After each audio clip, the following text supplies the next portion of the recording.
Check-up no rádio, hoje recebendo o médico geriatra, doutor Belísio Neto. Doutor Belísio, seja bem-vindo aqui ao nosso Panorama 95, bom dia.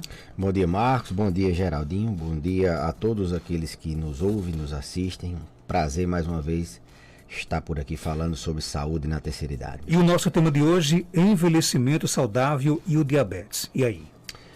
É possível, sim. A gente tem que saber, entender que doenças crônicas elas podem ser controladas, elas podem ser mantidas sem desfechos negativos, sem complicações. Então, a gente envelhecer não necessariamente significa dizer que a gente vai ter má qualidade de saúde. É bem verdade que algumas doenças elas são mais prevalentes na terceira idade e o diabetes é uma delas. Pra você ter ideia, a cada 5 idosos, um é diabético. Então, 1 em cada 5 pessoas acima de 65 anos são pessoas que têm níveis de açúcar no sangue aumentados. E esses níveis de açúcar no sangue, eles trazem consigo alguns problemas. Se eles estiverem controlados, esses níveis de açúcar, esses problemas serão minimizados, serão postergados ou mesmo eles não vão acontecer.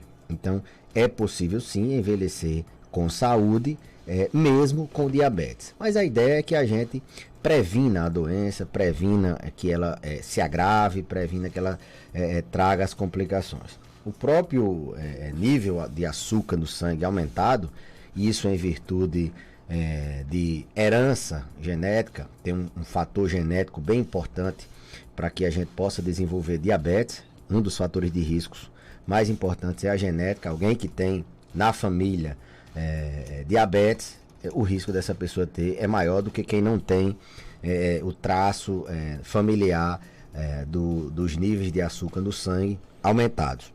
Isso faz com que os ouvintes nessa faixa etária de 40, 50 anos comecem a se preocupar, comecem a terem mais cuidados com os níveis elevados de açúcar no sangue. Essa preocupação deve seguir no sentido de controlar o que pode gerar o diabetes, já que ele já tem um fator de risco, que é a genética. Lembrando que também as pessoas que não têm fator de risco, elas podem sim desenvolver diabetes. À medida que a gente envelhece, alterações no nosso organismo, nos nossos sistemas, podem predispor a isso. A gente envelhece, eu sempre digo, não só o cabelo fica branco, não só as rugas aparecem, mas todos os órgãos eles envelhecem, inclusive o pâncreas, que é o órgão responsável pela produção da insulina, que é o hormônio que pega o açúcar do sangue e coloca para dentro da célula, ou seja, é o hormônio que controla a diabetes no organismo. A gente produz isso naturalmente. Então, à medida que esse pâncreas envelhece, a capacidade dele de produzir a insulina pode diminuir, ele vai envelhecendo também, principalmente nas pessoas que somam fatores de risco, que são obesidade, né? Sobrepeso, obesidade. As pessoas que estão acima do peso, elas têm um risco muito maior de evoluírem com diabetes. Então, controlar o peso é um cuidado para que você possa envelhecer com saúde, mesmo tendo um risco maior de desenvolver o diabetes. Então, ter o peso, ter esse cuidado de não aumentar de peso. Então, sobrepeso, obesidade. Controle das taxas é importante, porque os níveis de colesterol, de triglicéridos aumentados, eles aumentam o risco da pessoa ter diabetes também. Um outro fator de risco é a inatividade física, o sedentarismo. Fazer atividade física é fundamental para quem quer envelhecer com saúde, sem diabetes ou com diabetes. Lembrando que as pessoas que têm baixa massa muscular, aquelas que envelhecem com uma perda de massa muscular mais acentuada do que o esperado para a idade, o que a gente chama de sarcopenia, perda de massa com perda de força e perda de função. Ela tem algum grau de lentificação da marcha, alguma coisa nesse sentido. Essas pessoas têm um risco maior de diabetes e, consequentemente, o diabetes aumenta o risco dessas pessoas que têm pouco músculo de terem complicações. Por quê? Porque a massa muscular, o músculo ele tem os receptores de insulina. Na verdade, ele tem os mecanismos que ativam a ação da insulina, esse hormônio produzido pelo pâncreas. Os músculos é onde tem, eu diria, o ativador do hormônio que pega o açúcar e tira do sangue e coloca dentro da célula. Então, se você envelhece com pouco músculo, você vai ter pouca forma de ativar essa insulina. Então, o nível de açúcar no sangue tende a aumentar. Então, o fator de risco é a sarcopenia. Ela aumenta o risco em 3 vezes da pessoa ter diabetes. Então, fazer atividade física não só para controlar os níveis de açúcar e evitar de ter diabetes, mas para controlar também a sarcopenia. Então, a dieta também é muito importante, dietas ricas em carboidratos, doces, massas, isso traz muito risco, aumenta o risco não só do diabetes, mas de outras doenças. Então, envelhecer de forma saudável com diabetes é possível sim, desde que você previna que essa doença. Tem muitas pessoas que elas têm a doença, mas controla só com mecanismos não medicamentosos. Tem muitas pessoas que convivem com diabetes sem ter nenhuma complicação. Eu já falei várias vezes em complicações, e as complicações do diabetes, todos nós devemos saber. São complicações gravíssimas, que elas acontecem ao longo do tempo. À medida que a gente vai passando o tempo, a doença não dá geralmente sintomas, principalmente quando ela está no seu começo. É uma doença silenciosa, esse aqui é o grande risco. E aí, eu sempre digo, é uma navalha, é como se o organismo todo fosse sendo destruído por esses altos níveis de glicose no sangue. Então, acontece infarto, acontece AVC, porque começa a... eu diria, ter uma irritação por dentro das artérias, né, na camada mais interna do vaso. Isso gera risco de entupir, ocluir uma artéria dessa ou sangrar, se for no coração, infarto, se for no cérebro, AVC.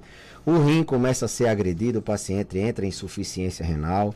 Os olhos são acometidos, o paciente que tem diabetes tem muita catarata, tem a retinopatia diabética, uma complicação séria da diabetes. Então, a gente tem que estar atento também na vista. Amputações, quantas pessoas diabéticas não têm seus membros amputados em virtude do diabetes. A glicemia vai deixando o membro mais suscetível a infecções. Quando essa infecção aparece, é mais difícil de cicatrizar, o paciente muitas vezes não tem a dor, e isso gera uma cascata de complicações. Então, prevenir,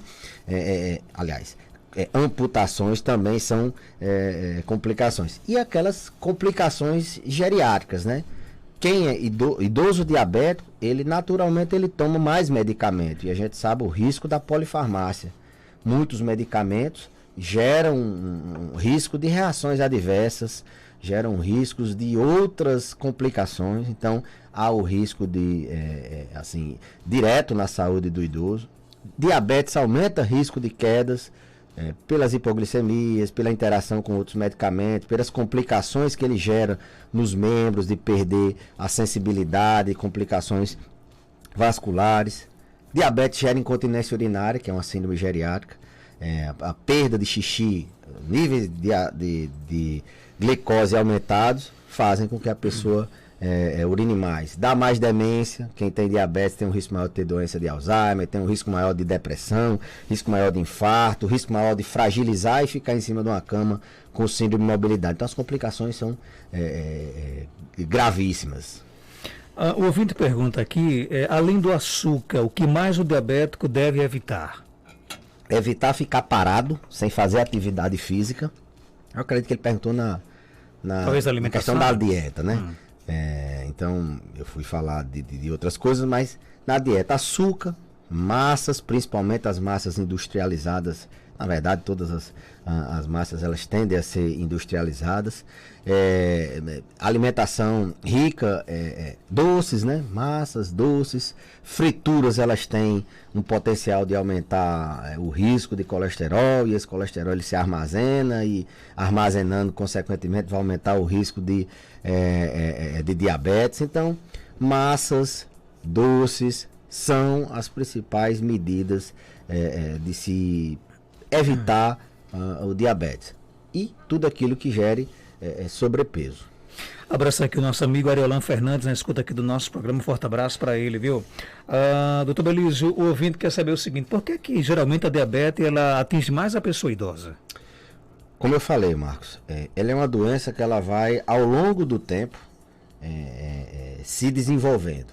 Então, uma pessoa tem uma deficiência na produção da insulina, que é aquele hormônio que tira o açúcar do sangue, e isso vai sendo acumulado ao longo do tempo. Então, o envelhecimento ele favorece o desenvolvimento do diabetes, porque ele envelhece o pâncreas, e o pâncreas, ele sendo agredido a longo prazo pela obesidade, sendo agredido por maus hábitos de vida, ele tem uma tendência a produzir, ele entrar em falência. Então, há uma falência ao longo do tempo, não é de uma hora para outra. Isso diabetes tipo 2, que é o diabetes que acomete os idosos.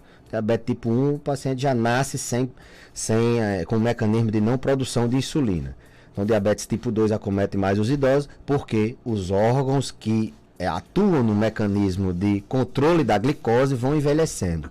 Por exemplo, o fígado. O fígado ele produz uma insulina pós-prandial. Então, quando a gente se alimenta, esse fígado aumenta essa insulina e a gente não tem um nível de açúcar tão alto logo depois da refeição. O paciente idoso, ele não aumenta essa produção hepática de insulina quando a gente come. Então, é muito mais comum o paciente idoso ter um nível de glicose após a refeição maior do que o adulto jovem.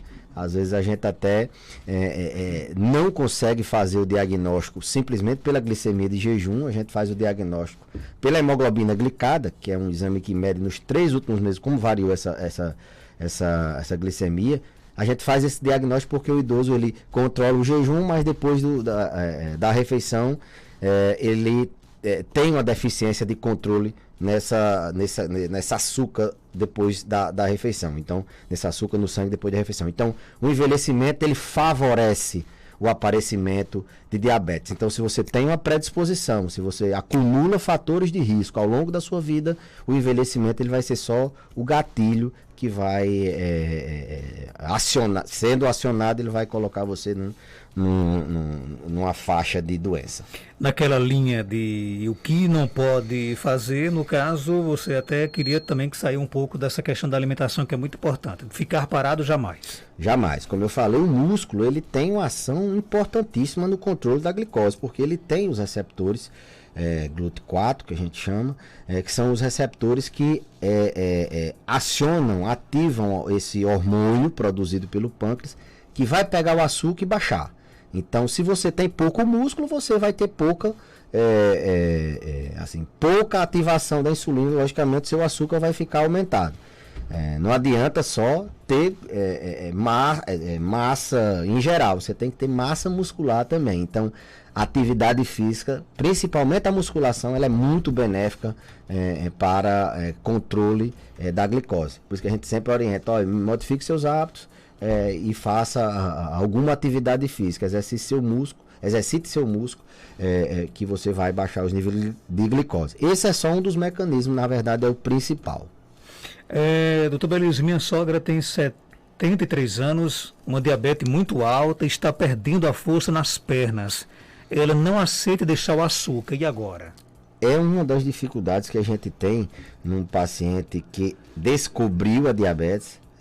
Na verdade, ele foi diagnosticado com diabetes em fases já de envelhecimento maior, né? Os muito idosos, acima de 80 anos, eles têm uma dificuldade maior de controle dietético. E a gente tem que ter muita parcimônia, né? A gente tem que ter muito cuidado nesse controle. Primeiro porque se ele se frustrar, ele realmente não vai aderir à medicação.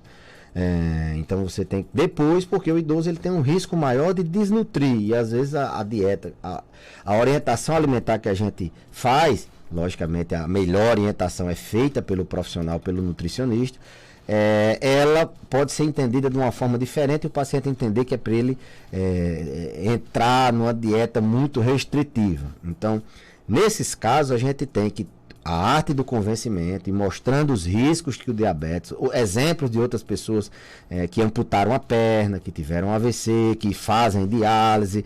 Então, é o convencimento, às vezes, pelos exemplos que pessoas na mesma faixa etária podem estar sofrendo. E aos pouquinhos ir diminuindo, na própria feira vai diminuindo assim, a alimentação.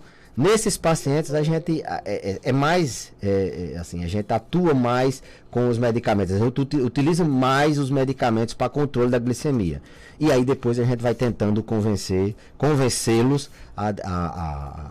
na dieta também favorecer. Lógico, primeira orientação é modificação dos hábitos, atividade física, dieta, entre os outros, mas nem sempre o paciente adere, a gente faz medicação e quando ele, mesmo assim, ainda não adere à dieta, mesmo com um profissional nutricionista que também, na verdade, ele tem a habilidade de tentar convencer o paciente, a gente tenta manter com os medicamentos o controle. O ideal, o objetivo é manter ele sem níveis elevados de açúcar no sangue, para que esses níveis não tragam consequências drásticas a ele. A falta de força que ela tem, muito provavelmente está relacionada já à diabetes, porque a diabetes ela destrói ao longo tempo a inervação periférica. A neuropatia diabética é uma das causas de dor crônica. O paciente diabético, para piorar, ele ainda tem muita dor.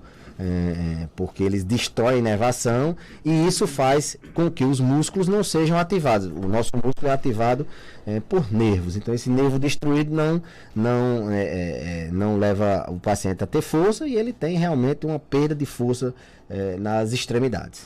Tem mais perguntas chegando, bom dia. Bom dia, Marcos Danta. Bom dia aí para o médico e para todos os ouvintes. Marcos, eu gostaria de fazer uma pergunta aí para o médico. Que eu fiz meus exames de sangue.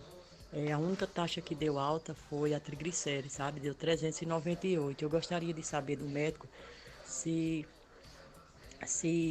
eu devo caminhar, o que é que eu devo fazer, porque as outras taxas deu ótimo, sabe?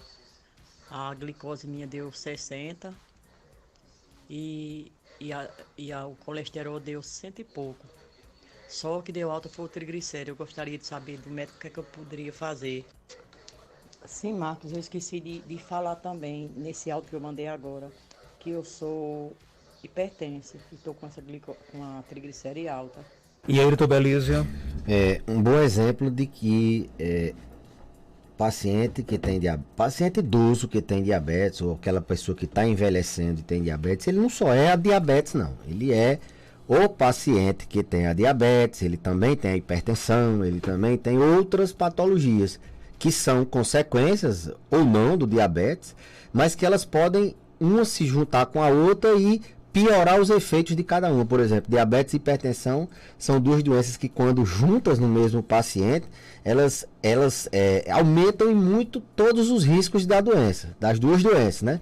As duas juntas dão muito mais infarto, dão muito mais AVC, dão muito mais complicações renais quando elas juntas do que elas isoladas. Então, lembrar disso, o idoso diabético, ele não só tem o diabetes, ele tem a depressão, ele tem as quedas, ele tem a demência, ele tem a questão dos outros cuidados que ele deve ter.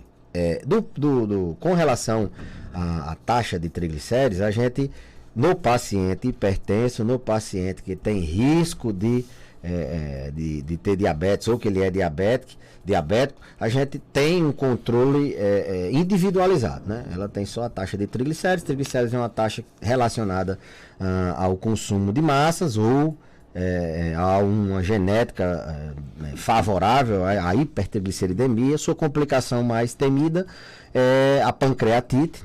Quando está a níveis acima de 500, a gente obrigatoriamente tem que tratar em qualquer cenário. Abaixo disso, a gente tem que selecionar alguns casos para tratar com o medicamento. O que ela tem que fazer é diminuir o consumo de massas e iniciar atividade física, não só por isso. Qualquer pessoa que queira envelhecer com saúde, envelhecer bem, tem que fazer alguma atividade física não só para controlar as taxas, mas para ter saúde mental, para ter saúde cardíaca, para ter saúde e para envelhecer de forma mais saudável. Então, atividade física, controle do consumo de massas é uma boa saída para essa paciente. Tem mais perguntas? Bom dia, Marcos. Pergunta o doutor aí se quem tem diabetes, na hora do almoço, comer um pedacinho de rapadura, se tem algum problema. E aí, doutor Elise? Qual é o problema do diabetes? É açúcar no sangue. Rapadura é o quê? Açúcar. Então, não existe... Não tem mistério, Não, né? não tem mistério. Não tem mistério essa história. Não, eu vou comer um açúcar, não sei o quê.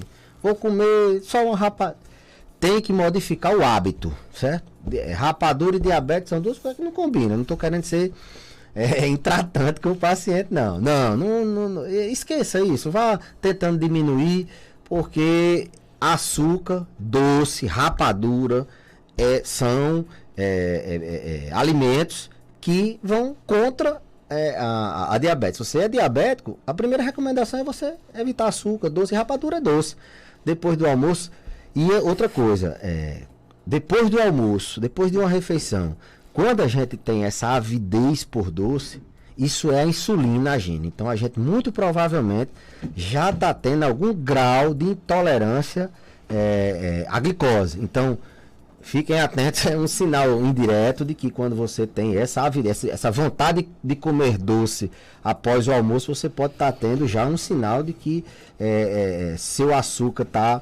você está produzindo muita insulina e necessitando de comer esse doce. É um sinal indireto de que você pode estar tendo intolerância à glicose. Então, atentar bem. Rapadura não. Isso é uma pergunta. Rapadura é doce, mas não é aquele negócio? Rapadura é doce, mas não é mole. Rapadura não é remédio, não é solução para diabetes. Nem nenhum tipo de açúcar. Não, tem um açúcar, não sei o que, não sei o que. É diabético, então evita açúcar. É adoçante ou sem nada. É um pouco radical, mas é a verdade. Ok, doutor Belise, obrigado pela sua participação. Que espetáculo aí no fim de semana, hein? 4-0. Rapaz, a gente está começando a sonhar, né? É o Messichael, né? Messichael. Messichael. Messichael. Uma mistura de Messi com Michael e já estão colocando uma foto dele meio que de Cristiano Ronaldo. Eu já acho que é uma mistura acho que é demais. Demais, Renaldinho? Rapaz. Igual açúcar. Açúcar. Mas estamos aí, né, com nosso time se recuperando. De forma humilde, eu acho que o Palmeiras é o favorito. Vem embalado. Favorito, né? Vem um técnico muito estrategista. O time tá com tudo. E daqui a dia 27, né? Dia 27. Um dia antes do meu aniversário, eu espero que traga esse time. Obrigado pela sua participação, doutor Belise. Eu que agradeço, Marcos. São 7h52. Volto já com mais informações.